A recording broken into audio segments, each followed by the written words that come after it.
Bagaimana jadi orang sukses, bagaimana jadi orang kaya, itu buku-buku. Saya pikir buku-buku ini hoax lah tadinya. Ini bohong kali. Tapi rupanya buku-buku itu bukan ngajarin kita terus bisa mencapai satu kekayaan langsung. Tidak. Tetapi sistematika berpikir kita, tahapannya itu ada di situ. Saya cari buku bagaimana jadi orang sukses. Oke. Ya, buku jadi orang kaya, belajarnya bagaimana.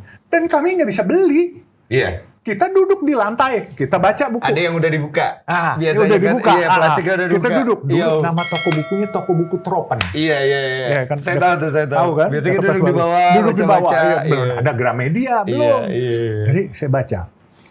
Terus saya bilang bagaimana sih cara orang sukses. Nah, satu hari saya mau berangkat ke Kalimantan. Kalimantan Tengah. Ini udah umur berapa nih? 17, oke. 17. Wah, itu daerah sepi, itu daerah memang keluarga saya di sana. Tapi sepi banget di sisi itu pasti. Saya beli 5-6 buku. Bagaimana jadi orang sukses, bagaimana jadi orang kaya, itu buku-buku. Saya pikir buku-buku ini hoax lah tadinya. Ini bohong kali. Tapi rupanya buku-buku itu bukan ngajarin kita terus bisa mencapai satu kekayaan langsung. Tidak. Tetapi sistematika berpikir kita, tahapannya itu ada di situ. Ada rangkanya. Yes. Itu. Sehingga di sana buku-buku itu diajarkan. Jadi orang kalau janji harus on time. Oke. Kalau ngutang, kalau nggak bisa bayar, jangan menghilang. Oke. Datangi orangnya, apa barang yang ada, yang konsumtif yang kita punya, yang kita sayang, jual, bayar utang orang. Tanggung jawab. Tanggung jawab itu. Nah, makanya. Jadi di situ kita diatur tata keramanya. Terus kalau bisnis itu nggak boleh culas. Attitude. Ya. Yes. Terus dalam pertemanan yang paling mahal, yang harus dipegang, loyalty. Loyalitas. Iya, itu. Jadi itu kuncinya. Jadi buku itu membuat itu semacam peta.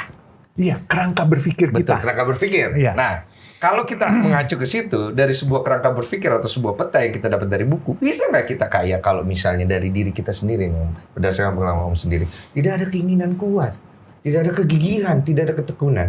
Kalau nggak ada kegigihan, nggak ada ketekunan, dan tidak ada ambisi itu perlu. Mimpi itu juga perlu. Tapi jangankan biarkan mimpi itu tercecer di jalanan. Bikin mimpi itu jadi wujud kenyataan. Betul. Wujudkan itu. Ini yang paling sulit. Nah, makanya saya bilang, satu, selain kita belajar pintar, kedua, ridho. Ridho orang tua. Makanya kita nggak boleh kualat sama ibu bapak kita. Itu selalu saya pesankan. Ridho orang tua, doanya orang tua. Ketiga, berkah dari Allah Subhanahu wa Ta'ala. Kalau nggak ada berkah, apapun kita jalanin gagal. Itu Om bisa ngomong sekarang. Kalau dulu pas muda, saya kecewa juga sempat.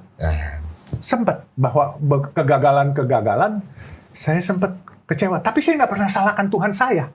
Saya kecewa, gagal, saya salahkan diri saya. Tidak menyalahkan orang lain? Tidak. Kenapa? Kan enak nyalain orang lain, Om. Aduh, kalau nyalain orang lain, kita nggak akan bisa berpikir untuk maju. Semua kegagalan adalah kita yang buat. Kesuksesan juga kita yang ciptakan. Betul. Kalau nggak jalan. Itu berarti kan kita bertanggung jawab terhadap diri sendiri sepenuhnya. Saya banyak orang kan sekarang ini, daripada gue yang kena, mendingan gue tunjuk kiri, tunjuk kanan, tunjuk depan, tunjuk belakang. Akhirnya terciptalah ilmu politik.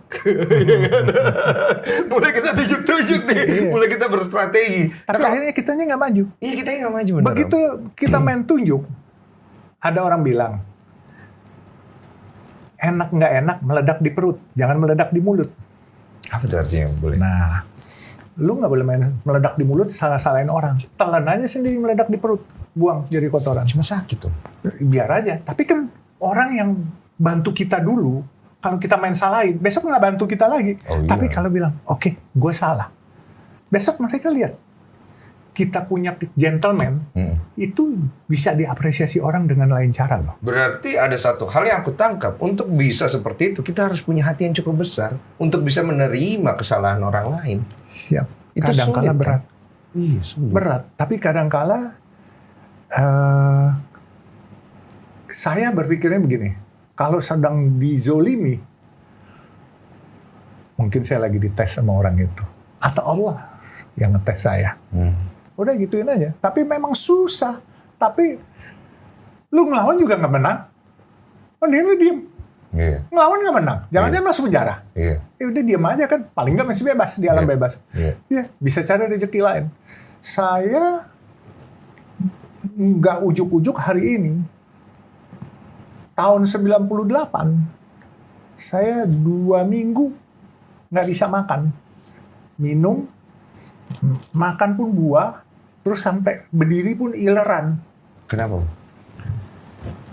Waktu itu dolar dari 1.000 Iya. menjadi 10.000. Iya. Saya punya posisi falas.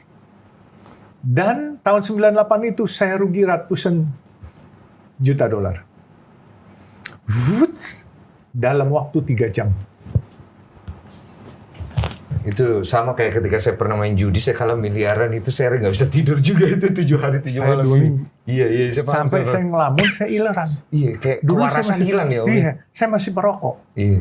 Oh, itu bakar terus tuh. Saya bakar terus, tapi saya yang luar biasa adalah malaikat yang mendampingi saya, yaitu istri saya. Oh, satu sudah menikah. Iya, udah menikah itu. Saya peluk dia, saya bilang, maafkan saya, mah. Tapi saya akan mulai lagi, saya akan cari lagi. Gitu. Dia bilang, nggak apa-apa, Pak. Kita sama-sama kerja aja. Kita cari. Nggak usah. Terus saya ambil sejadah. Saya langsung sholat, terus saya berdoa. Ya Allah, aku terima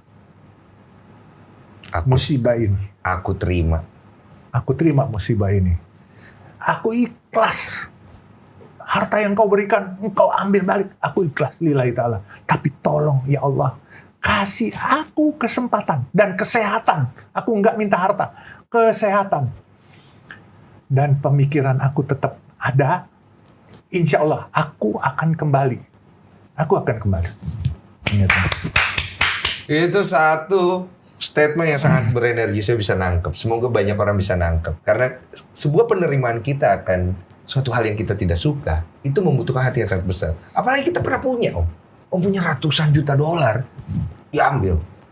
Dalam waktu 3 jam. Itu syukur-syukur kayak gila loh, Om. 3 jam loh diambil.